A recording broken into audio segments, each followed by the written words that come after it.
definitely looking forward to catching up with this dude. He was on my show back in 2020 before the pandemic and everything, and his channel is just growing, and he's releasing really good content. I encourage everybody out there to check him out on LOK'D TV. That's LOK'D TV. Ladies and gentlemen, from Dalton, Georgia, I have KLOWN LOK. What up, dude?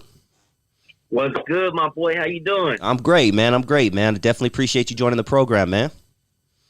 Yeah, man. It's good to be back on. You know, I mess with the channel, bro. So I'm glad y'all have me back on here, man. Shout out to everybody fuck with the channel, too. Thank you, sir. Thank you. And likewise, man, I like what you're doing over there. I like your consistency, and I'm glad to see your channel just keep growing and growing.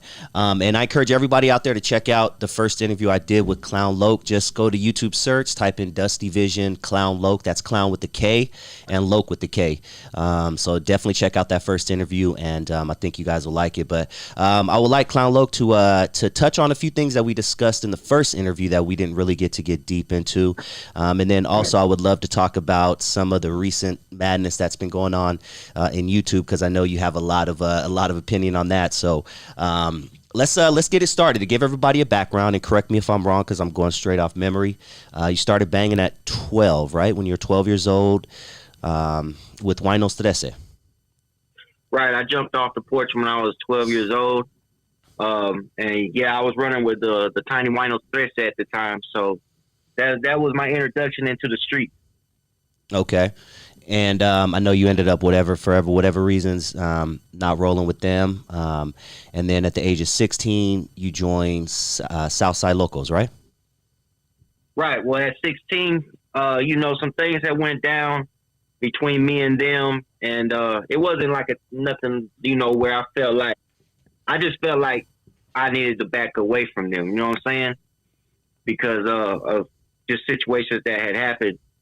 But yeah, I ended up becoming a first generation Southside local in my city at 16. I'm from the original. We're like the original first 5 in the city. Okay. And Southside Locals, big gang across the country. I know I first got wind of them on Gangland. Gangland did a whole episode on them years ago, and I was like, damn, they're banging like that down south, huh? Didn't really know what's going on, but can you give everybody, because I'm in LA, you know, we know our gangs out here in LA, can you give everybody kind of like maybe a little history of the Southside Locals? Your gang specifically comes from the New Mexico chapter, right? Right, yeah. The hood I claim actually comes from New Mexico, but you know, as far as California goes, it all starts in California, you know, because we're that SUR GNG gang, you know.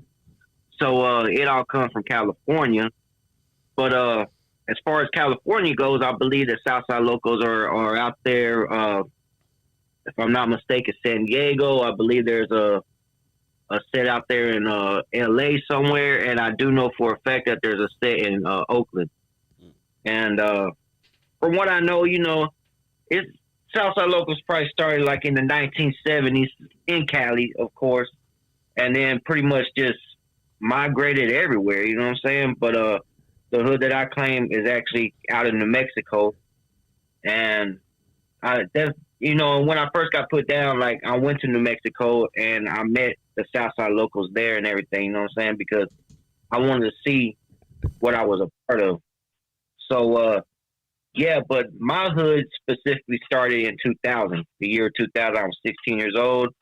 And, you know, me and some of my lokes, we was out here just running around on our own type shit. And we was also running with SUR GNG, because out here we got, you know, the gang SUR GNG. So we was running with them.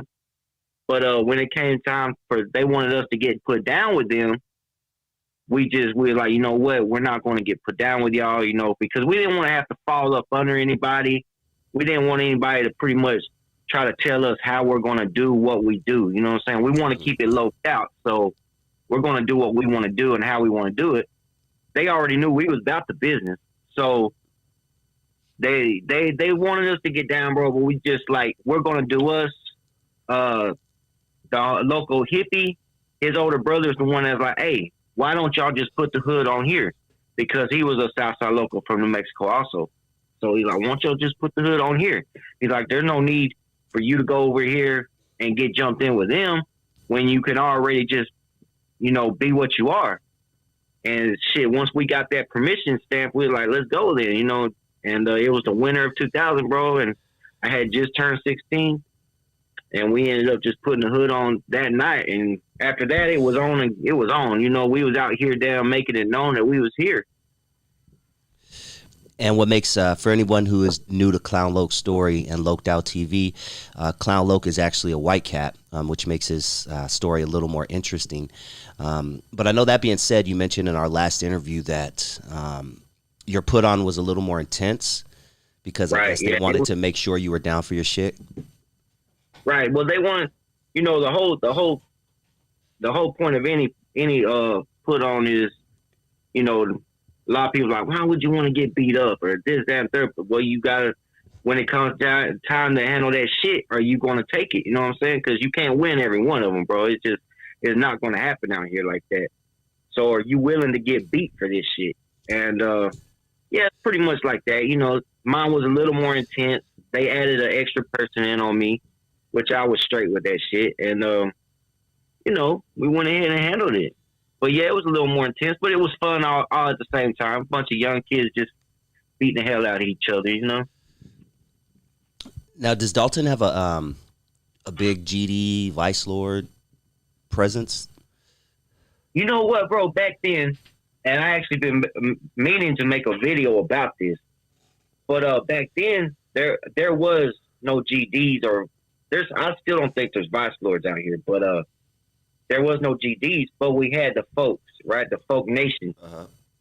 And it's crazy now that I'm older and you learn different things about different, you know, like as far as the Crips go, we had Crips out here too, which we still do. We got the Rolling 60s and a couple of other ones out here. But back then there was no Rolling 60s, bro. It was like I said, we had a Dog Pound Gangster Crip and then a couple other little Crip gangs or whatever.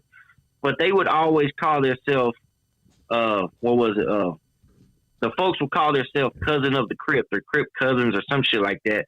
And so, and I always thought that they was like connected with each other. But then once I got older and started learning more, I found out that these fools ain't even connected to like that. You know what I'm saying? Like, I don't even know where the hell that was coming from. But, yeah, back then it was called the Folk Nation, and it was really just a bunch of white people, really like a bunch of white kids running around yelling Folk Nation. You know, it really wasn't like the GD 7-4s and all that. I really didn't even know what the GDs was until I went to prison.